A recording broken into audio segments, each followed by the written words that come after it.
With just 8 days until New York heads to the polls, we're watching one hell of a fight break out on the Republican side of things up in New York. It's an all-out war over delegates, by the way. Trump is slamming the Republican Party's nominating process as corrupt. His campaign's accusing Cruz of employing, catch this favorite word, Gestapo tactics to intimidate delegates. And Cruz doesn't like it. In just a minute, we're going to dive into that battle royal. But we begin tonight with the breaking news that we've got. We have new numbers from our exclusive NBC News Wall Street Journal Marist Poll out right now on the state of the race in New York State, where hundreds of delegates are at stake next Tuesday. On the Republican side, catch this, Trump leads big. It's Trump, 54%. Kasich down at 21%. Cruz further down at 18%. Remember, if Trump wins more than 50% statewide, he will win all the state's 14 at-large delegates, in addition to likely cleaning up across the state at the local level. 64% of New York Republicans, by the way, say that the Republican Party should nominate Trump as long as he has the most delegates, even if he doesn't have the requisite 37 to get the nomination on the first ballot.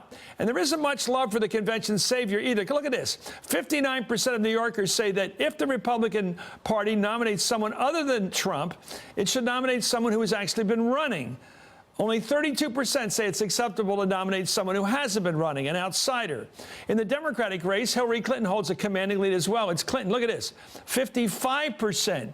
Bernie Sanders, 41, a 14-point gap. But does Clinton have a party unity problem brewing in New York? Nearly a third of Sanders supporters say they will not support Clinton if she wins the nomination. For comparison, only 16% of Clinton supporters say they wouldn't support Sanders as the nominee. Figure that one out. Let's dive into those numbers. I'm joined by Lee Miringoff, who's the director of the Marist Institute for Public Opinion. God, Lee, you and I go way back. This is great stuff to have you on. That sure is. Let's see if we can answer this. Does the number that Trump have right now, well above 50%, suggest that if nothing changes between now and next Tuesday in New York, 8 days from now, he will have swept the whole thing, the whole shebang? Yeah, that's the magic number, over 50. And, you know, right now that's where he is. And the campaigns of Kasich and Cruz are going to have to figure out a way to pull him down. Trump doesn't close well, but right now he's where he needs to be to erase some of the deficits that have happened in recent states where Cruz has done well. We don't have the white evangelical population in New York, the number of very conservatives, the number of Tea Party supporters. New York's a different ballgame in terms of the Republican electorate, and Trump is benefiting from that. He's doing very well here in New York. Is Trump more in tune with the usual historic Republican Party? I'm not saying Jake Javits, but Rockefeller, a little bit to the right of Rockefeller. Is he sort of in the sweet spot of New York Republicans rather than a Cruz, who's a sort of a country boy? Yeah, well, I'm not sure how overwhelmingly supportive Trump is in terms of different elements. He's doing very well. He has a double-digit lead in most of these critical categories. He's got the New Yorker thing going. We can talk a little bit more about that when we talk about the Democrats as well. But look, Cruz is not a very acceptable candidate here for New York because that's not who we got.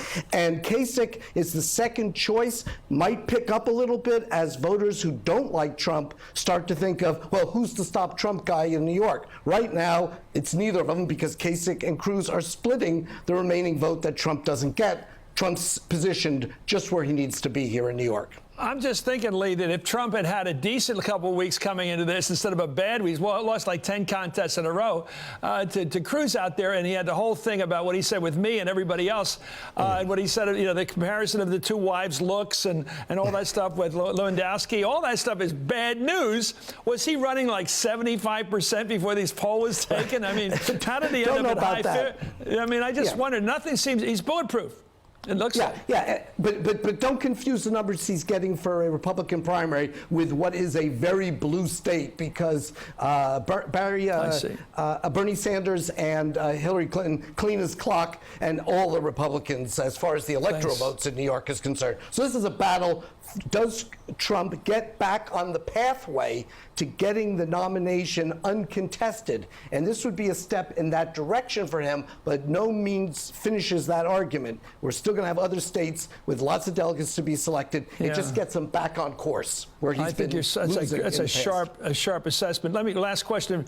Hillary Clinton, is Bernie gaining on her or not? Can you tell?